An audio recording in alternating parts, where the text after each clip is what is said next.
Yeah, I mean, how was I going to frame it? Not necessarily like, which is better, streaming versus physical media, but I was just interested in people's like thoughts, like, maybe what do you guys subscribe to? If you do like Netflix, Prime, like nothing at all, you just download torrent sites. Um, Same with like books. If you still, maybe some of you guys still like going to the bookstore and buying a book and bringing it home versus maybe reading it on like an ebook, like a Kindle or what have you. Yeah, I mean, obviously everyone's tastes are changing. I mean, there was that huge vinyl resurgence years ago, and now they're saying that cassettes are having a bit of a resurgence. I don't know what the numbers are for like DVD, 4K, and Blu-ray. I know DVD's always been like a huge seller in Australia. Like, and I think it still is because it's cheaper. Not a lot of people probably ever upgraded to Blu-ray and all that, or the Wiggles DVDs. I mean, the Wiggles you don't see on Blu-ray. I was trying to find the Wiggles like physically, they're all on DVD. I'm like, okay, that's fine. But yeah, I was just curious because it's just such an interesting thing, just seeing where everything's going. Kasumi and I, like just a few months ago, we were thinking like she used to watch a lot of Netflix because and now she's on mat leave, and just a lot of the stuff she was watching was just pretty much 90% garbage. And we said, how about we just like cancel it? We got Prime. We paid for Prime already. We got Amazon Prime. Should we look into Crave? I think I asked Cooper what his thoughts were, and obviously there's a lot more better like quality options. And also just that, I've always loved physical media. Like, I can't see myself ever stop buying hard copy books. Games, it'll be interesting to see what happens. Is everything just going to be digital from now on with computer game companies? I have no idea. But for movies, which I still love collecting, it's just become so expensive, and especially in the last like year or two. And this is, sorry, I know I'm rambling on. This is like just a bit of context. Like the like Tombstone just came out, the Kurt Russell, Val Kilmer movie from the mid-90s. Like everyone loved that movie. Everyone loved Val Kilmer and Kurt Russell and that great cast. Finally comes to Blu-ray. I think there was a Blu-ray version years and years ago. It's out of print. They finally released it to 4K, and it was only released, I believe, in the North America in a steelbook. And a steelbook's obviously much more pricey material. You're using like steel metal casing. You get that exclusive limited edition kind of feel to it. But for Canadians who wanted to buy it, it was literally like 70 to $80 to buy one movie, a 4K, and like that's just nuts. Like usually in the States, I think when a new Steelbook 4K came out, it was $30 or $40. So 40 US is roughly 60 Canadian, but you're paying, because it was only like a US release, you're paying like import, shipping. If you can find it in Canada, like Videomatica, great. But yeah, I was just wondering what everyone's thoughts were about physical media and like how streaming, if you've canceled stuff. It's just become, yeah. I mean, I think now a lot of people in the physical media community are getting very selective in what they buy. 5 years ago, I would just buy like a lot, and now I've just slowed down because I'm just being a bit more like picky. Yeah. What are you guys' thoughts? Well, I mean, I didn't know that about Tombstone. Tombstone, phenomenal movie. It's like one of the great westerns, you know. Um, but for a film that's almost what, isn't that film 40 years old, or is it 30, 35, or something like Like that? It came 90, out. no, I think 93, wasn't it? 93, 94, 22. Yeah. So 32 years ago or whatever, if I'm doing my math right.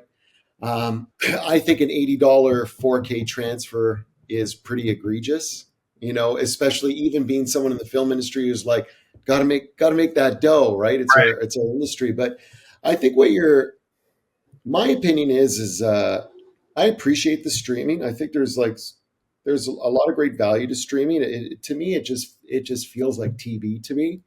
And I feel like it's part of me. I feel like it's basically just going back to that. People are packaging this different apps that they're getting, and you're getting way more content that you did before. But It's just going back to the way of cable. Now there's commercials and everything. So it's kind Yeah. of like history repeating itself. But I'm a big physical person as well. I mean, especially for video games. Like I miss the instruction manuals in video games. Yeah. And so, like, because you're right, how cool was that when you'd open up like the Legend of Zelda and you'd Yeah. get to see what the skill set was, or like Mortal Kombat and stuff like that. And I just feel like the physical thing it's the thing, and with everything being up on a cloud, it's just so ethereal. It's like, does the movie exist? Like I'm being silly now, but it's kind of like, does it exist? Do I actually own it?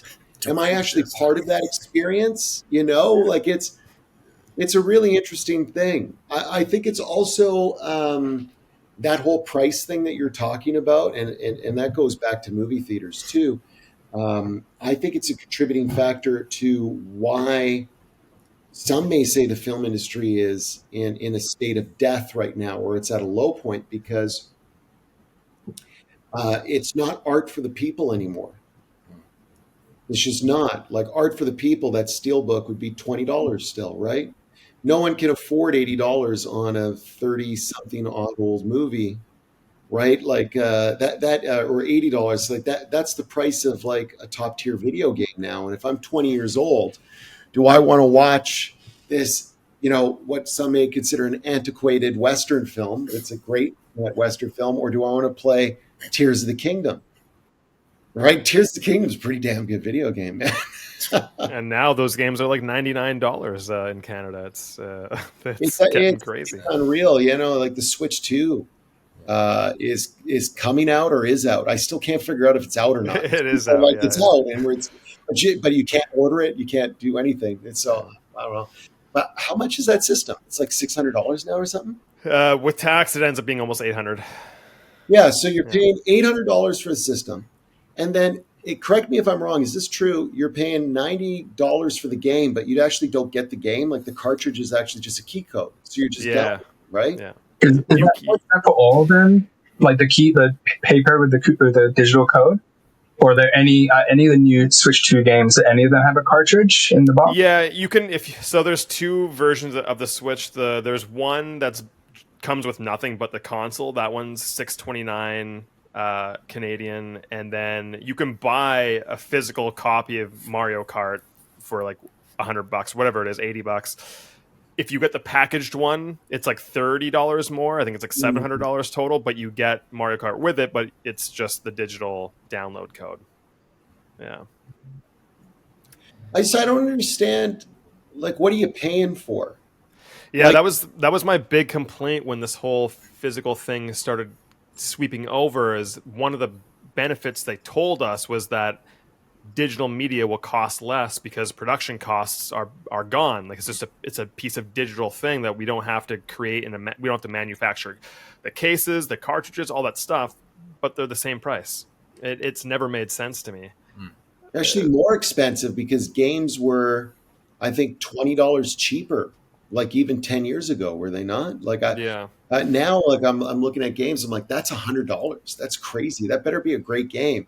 And then I'm playing it, and of course, it's on me for having bought Kirby's Adventure.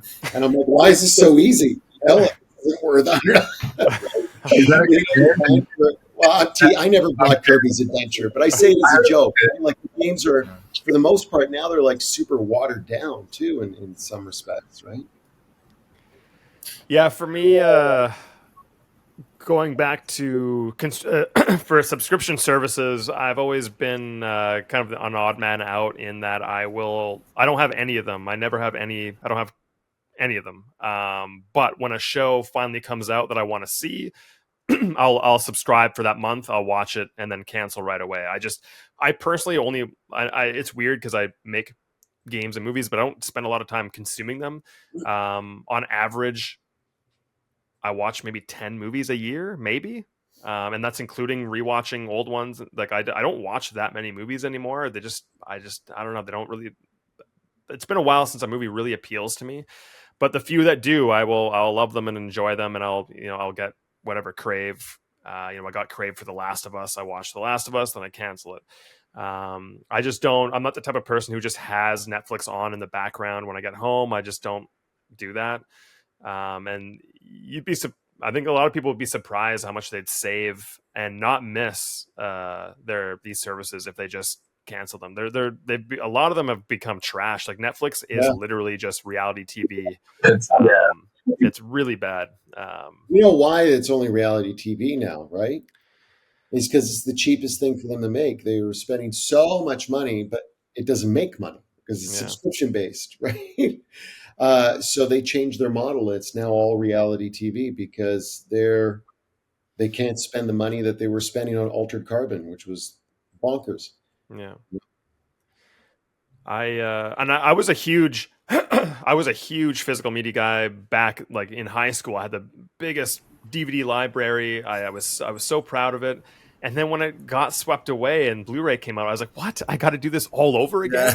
And like that moment, I just like I gave up, and I'm like, I'm not doing any physical stuff anymore. And I like went so extreme in the other direction. I'm a minimalist now. I don't like collecting anything for the most part.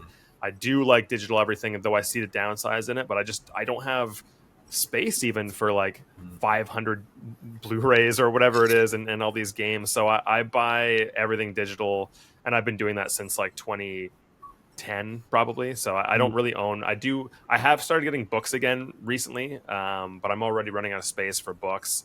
I'm just trying to avoid screen time, and so I just had this Yeah. really crazy thought, more of a movie idea. But so everything's digital, but then the internet goes down, the world collapses, all your money's gone, but you have no physical assets to barter with. Right. it's just You're for- Dude, man. No, but think about that. Isn't that it? Like that's not reflective of any opinion I have of it? yeah. But it just kind of, I had a movie idea flash in my head where I was like, yeah, wait a second. At least you would have had the DVDs, and you could have found someone and been like, dude, man, $2, right? And you could have got yourself some French fries or something. I'll trade you Good Burger for those Yeah. fries there. How Yeah, about that's you, what- Robert? Are you a physical Yeah, media go- kind of guy? Or? Oh, me? Or Yeah, I was just asking, like, how about you? Yeah. Are you I was media actually guy, curious or- because I hadn't thought of like Blu-ray and DVDs for a long time because we don't really buy them anymore. At least I didn't think so. So yeah, it's interesting to think that like how much are they still making them? And Barely. I don't even own a device that right, I has was wondering a how many people slot would have it. for, Or just for super these retro things. Like, now. Because even yeah. does the PlayStation have slots for disc anymore now? Or I'm kind of out of Not the one I have. There's like a model that I think that does, but All right. not anymore. But mine doesn't. It's you all can buy, digital like, now. like a digital version of a PlayStation 5, right? And then Yeah. digital's cheaper. yeah, Um, of course, yeah. Yeah. But I mean, in general, I tend to like, and more, I think, having physical things. Probably why the reasons, like, I like books, having physical books. I don't tend to have like Kindle or read on that. I mean, I do have Netflix, and I use that because it's practical and it's cheap dopamine. You know, it's just easy. It's just there. But yeah, I just find like there's just, it's just, if it's harder to get the thing, you value it more, and that's what it was like with DVDs. And it was fun when you just didn't. I remember in terms of games, there was like the anniversary editions, like Fable, and one of our mates had it at school, and no one else knew how to get it because it was out of copy. So we had to like convince this guy to borrow off him to get the anniversary version, and there was no other way to get it. And there's something special about that you just, it doesn't happen in digital medium. That was fun as well. That whole thing, that whole side of it. It's actually a really interesting point that you bring up. It actually takes the special out of everything. Yeah.